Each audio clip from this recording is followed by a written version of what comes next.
तारा चमकता है। जैसे सुबह एक तारा निकलता है, ऐसा तारा चमकता है। उसमें चमक बहुत है, रोशनी बहुत रहती है, बड़ा तेज रोशनी का होता है और उसमें सफ़ेद रोशनी रहती है। तो जब वो चमकेगा तो गगन में उसी के देखने पर, दृष्टि ठहरने पर गगन में तरह तरह की दुनिया सुनाई देने लगती है। वही ऐसे ये उसका परिचय है। तो सूरत को रोक करके थोड़ा सा मन को उसके साथ लगा करके सामने तो दिखाई देगा। अब आंख से तो देखेगा उसको और कान से सुनेगा। अब दोनों काम हो जाते हैं। कभी कभी ऐसा होता है कि ध्यान में साधक का समझ में नहीं आए या मन न लगे, दृष्टि न ठहरे, तो भजन करे। तो भजन में धुनी सुनाई जब देने लगती है और जब भजन में उसमें रत होता तो दिखाई देने लगता, क्योंकि धुनी में प्रकाश है और प्रकाश में धुन आ रही है। कोई एक दूसरे से अलग नहीं है। शब्द से प्रकाश और प्रकाश से शब्द मालूम होगा। अब वो दिखाई दिया और बस आकाश में, गगन में और दुनिया आने लगी। तरह तरह के बाजे बजने लगे। एक तरह के नहीं, बड़े विद्वत आनंदित बाजे बजते हैं।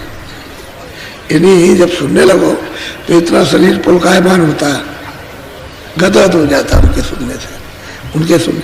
तो ये जब हो रहा है तभी तो जो महात्माओं ने पाया तभी तो बताते। तो इसमें गृहस्थ आश्रम में बैठे सुनते तो हैं। अब ऐसा थोड़ी है कि सभी लोग पूरे बैठे हुए। अरे कुछ पहले के हैं, कुछ बीत के हैं, कुछ कर रहे हैं, कुछ नहीं करते, फिर करते हैं, फिर करते हैं, कुछ होता है, फिर वो फंस जाते हैं, फिर थोड़ा सा कम हो जाता है, और कुछ चलते हैं, कुछ नहीं आते। सब तरह के लोग। ये तो सत्संग है, इसमें सब तरह के लोग आते हैं, चलते हैं। तो वो कहते हैं कि भाई देखो, अब ये है कि तुम थोड़ा मन को, इसलिए रोज लोग कहते हैं कि मन, चित्त और बुद्धि, ये तीनों चीज़ों को थोड़ा सा जब जब भजन के वक्त, ध्यान के वक्त में कहीं जाए तो उसको थोड़ा सा रोक कर मालूम हो जाएगा। आपको ये पता चल जाएगा वहाँ चला गया। तो जब मालूम हो जाएगा वहाँ गया तो वहाँ से लिया कि भाई थोड़ा ये काम कर लो, इसके साथ थाम के रोक करके। थामने का मतलब रोकना, कि वही रोके ना उसको, और सूरत का साथ दे दे। मन बुद्धि चित्त सूरत का साथ दे, और सूरत जब ये साथ देगा तो दृष्टि उसकी एकाग्र हो जाएगी और उसे दिखाई देना शुरू हो जाएगा। बोलो। बांक के द्वार धसे बैठो, बांक के द्वार धसे बैठो, तेरे कोटि जाय कर लेना।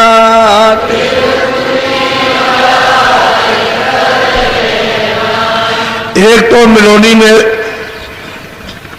जब शुरू में साधक साधना करता है तो मिलोनी में, अरे मतलब है गंदगी में सफेद और श्याम आता है। लेकिन वो श्याम सुंदर है, वो तो सैदल का, वो तो श्याम सुंदरी है। वो सैदल कमल में उनकी बैठक है। बैठक का मतलब उनका महल है, बहुत ही अति सुंदर उनका महल है, उस पर विराजमान है। लेकिन किसी ने कुछ कहा, किसी ने कुछ कहा। अब वो मतलब ये है कि वर्णन किया कि भाई उनका महल ऐसा है, इस तरह का, या उनका दिवालय ऐसा है जहाँ वो बैठे हुए हैं। एक प्रमाण दिया साधक को बताने के लिए कि उसमें इस तरह का है और ऐसी ज्योत जल रही है। तो ज्योत खाली नहीं, उनमें तो रूप है, उनका स्वरूप है। उसमें आँख भी है, कान भी है, नाक, बाकायदा रूप है। लेकिन ये मनुष्य शरीर नहीं है, वो सूक्ष्म शरीर है, उसमें 10 इंद्रियां नहीं है और ये पांचों तत्व उसमें नहीं है। उसमें तो मन बुद्धि चित्त और शब्द स्पर्श रूप का, इसका वो शरीर है उनका। अच्छा, वो भी पर्दे में बैठे हुए हैं।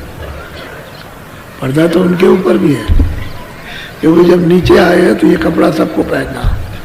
तो ऊपर त्रिकुटी में जो कपड़ा पहना वो तो उन्होंने भी पहना, वो भी पहन के बैठे हुए।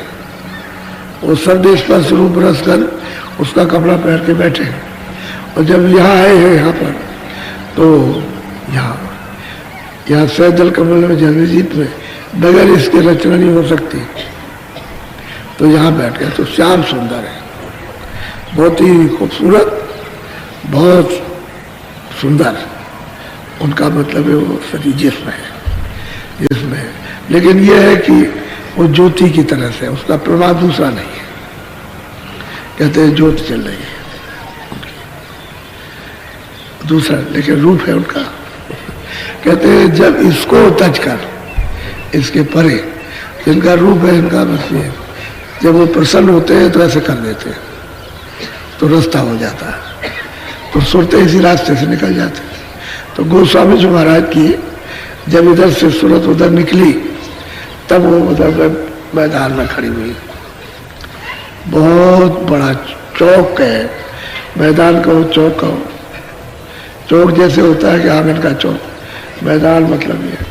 कहते वहाँ खड़ी हुई तो उस मैदान में उन्होंने उस पार जा करके सब देखा, सब। तो ऊंचा स्थान है, यानी स्वाभाविक बात है कि ऊपर जाइए तो नीचे छोटा होता चला जाएगा, ऐसे ऐसे होगा। तो जितने ऊपर जाइए उतने यहाँ नीचे सब सिकुड़ जाएगा। अब वहाँ सैदल कमल के लिए अमेरिका, चीन, जापान, ये सारा का सारा जो भी खंड है वो मतलब बिल्कुल सामने दिखाई देते हैं, ऐसे सामने में, इधर उधर नहीं, बिल्कुल छोटे से दिखाई देते हैं, ऐसे देखिए।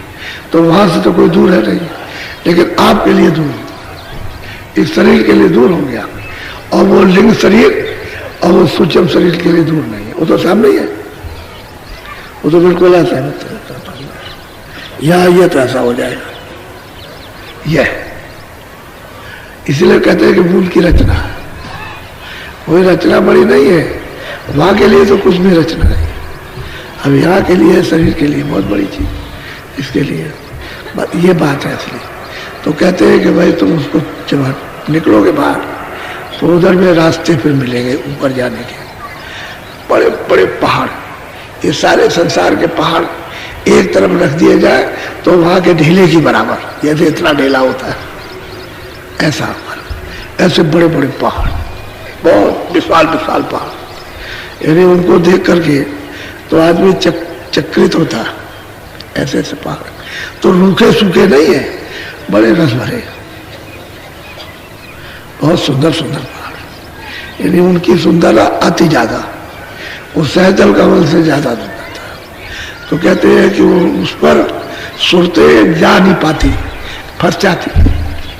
वहाँ की सुंदरता में, वहाँ के दृश्यों में, वहाँ जो होते हैं उनमें आनंद है, तो वो बस आनंद लेने लगती, तो वे रुक जाते, उनकी इच्छा ही खत्म हो जाती है उधर जाने के लिए, इसलिए वो ब्रह्म नहीं मिल पाता। अब ब्रह्म का जो भेद जाने तो ऊपर नीचे, ऊपर चढ़ा के ले जाए, ऊपर चढ़े, ऊपर चढ़ते चले जाइए, चढ़ते चले जाइए, फिर नीचे उतरिए, फिर टेढ़े जाइए, फिर इधर से जाइए, तब जाकर उन घाटियों में होकर के, तब मतलब ये जिस पर वो लंकपति रहते हैं, तब उनका दर्शन होता है, साक्षात्कार होता है। नहीं तो ऐसे ऐसे बिना विधि के कोई जाने, तो उस रास्ते में जानते ही नहीं, जब वो जानेगा नहीं तो क्या जाएगा उस रास्ते में। तो इसीलिए गुरु की जरूरत पड़ती है कि उन रास्तों को जिसने देखा हो वो ले जाए। बहुत रुकावटें इन्हीं देखने की, वैसे रुकावट नहीं कि तुमको कोई मारेगा पीटेगा ये, लेकिन इतनी रुकावटें हैं कि आप उसको छोड़ के जा नहीं सकते। एक दफे उसके देखने से, आनंद लेने से गुरु को भी झटकार देते हो, इसको देख लेने दीजिए, ऐसा होता है। तो ऐसा टेढ़ा मेढ़ा रास्ता है। वैसे तो यहीं से ही आपको मतलब यह है कि भगा दिया जाएगा। जब आँख खुलती है और स्वर्ग वैकुंठ जब नजर आते हैं तो इसी में इतनी पूर्णा होती है कि आगे न जाए, यही रहे इतना। और फिर वो माया बैठी है, हिलोर पैदा कर देगी, तो उधर तो गिराने का कोई साधन नहीं है, लेकिन यहाँ गिर जाएगा फट से, यहाँ फंस जाएगा, यहाँ जड़ माया में, इसमें फंसता है। तो गुरु की हर जगह बचाने की जरूरत है। नहीं साधक अपने आप वो रिद्धि सिद्धि पा करके और रख सकता है, वो तो अलौकिक धन है। वो तो महात्मा ही महापुरुष होते हैं जो साधकों के इतने अथाह धन को हजम कर लेते, उबलने नहीं देते। नहीं तो जो कहे वही हो जाए, जो भी कहे वही होता है, अब वो साधकों का सब अपने हाथ में लिया कि किसी को शराब दे दे, किसी को कुछ कर दे, किसी को कुछ कर दे, तो सब कुछ अपने हाथ में रखते हैं, उसे पता नहीं होने देते। चीज तो उसके पास है लेकिन उसको नहीं मालूम होती कि हमारे पास कुछ है। साधक ही रहेगा, अपने को प्रेमी रहेगा और चलता रहेगा, देखता रहेगा।